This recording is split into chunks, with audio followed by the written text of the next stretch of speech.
किसी भी मुल्क की कौमी क्रिकेट टीम का असल चेहरा उसका डोमेस्टिक क्रिकेट का निज़ाम हुआ करता है, लेकिन पाकिस्तान में बरसों से यही सवाल गर्दिश कर रहा है कि क्या हमारा डोमेस्टिक ढांचा वाकई ऐसे खिलाड़ी तैयार कर रहा है, प्रोड्यूस कर रहा है जो बैनुल अक़वामी क्रिकेट का दबाव बर्दाश्त कर सके। अगर निज़ाम मजबूत है तो फिर कौमी टीम में मुस्तकिल ओपनर्स, मिडल ऑर्डर बैटर और बॉलर की तलाश क्यों जारी रहती है?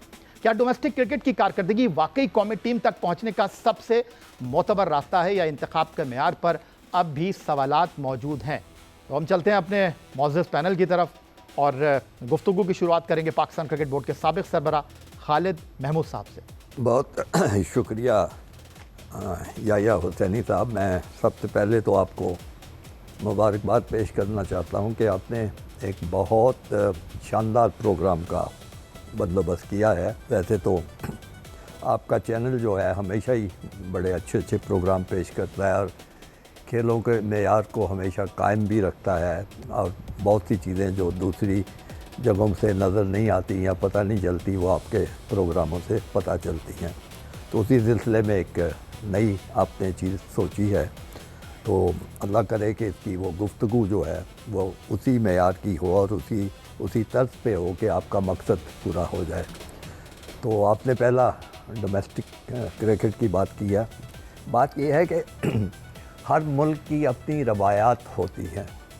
ये ठीक है कि आप जब डोमेस्टिक क्रिकेट का सोचते हैं तो फिर आप वलायत का सोचते हैं, आप इंग्लैंड का सोचते हैं, उसका ऑस्ट्रेलिया का सोचते हैं, दूसरे मुल्कों का सोचते हैं। हत्ता कि हमारे पड़ोसी मुल्क जो है उसमें भी बड़ा ज़बरदस्त एक निज़ाम है और जिससे उनके अच्छे से अच्छे खिलाड़ी निकलते आते हैं।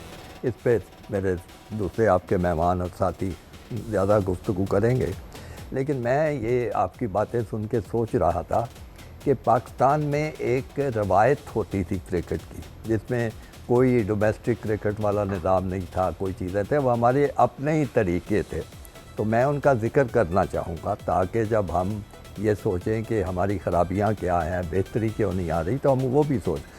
मतलब मुझे यहाँ बैठे हुए याद आ रहा था जब हम कॉलेज में पढ़ते थे, उस ज़माने में दो बड़े मशहूर कॉलेज थे लाहौर के, एक गवर्नमेंट कॉलेज था और एक इस्लामिया कॉलेज था। वहाँ का जो सालाना मैच होता था टीमों का क्रिकेट का, वो मैच जो था मेरे हाल दुनियाए क्रिकेट में उस किस्म का मैच आप कहीं ढूंढ के नहीं ला सकते।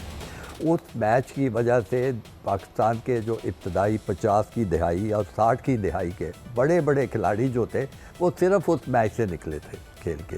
क्लब में भी कहीं खेलते थे, लेकिन वो मैच जो था उसकी तैयारी बहुत, उसमें कौन से निकले थे खिलाड़ी बड़े बड़े, उसमें वकार हसन निकले थे, उसमें फजल महमूद निकले थे, उसमें और आप उस ज़माने के जितने लोगों का नाम ले वो वहाँ से निकले थे।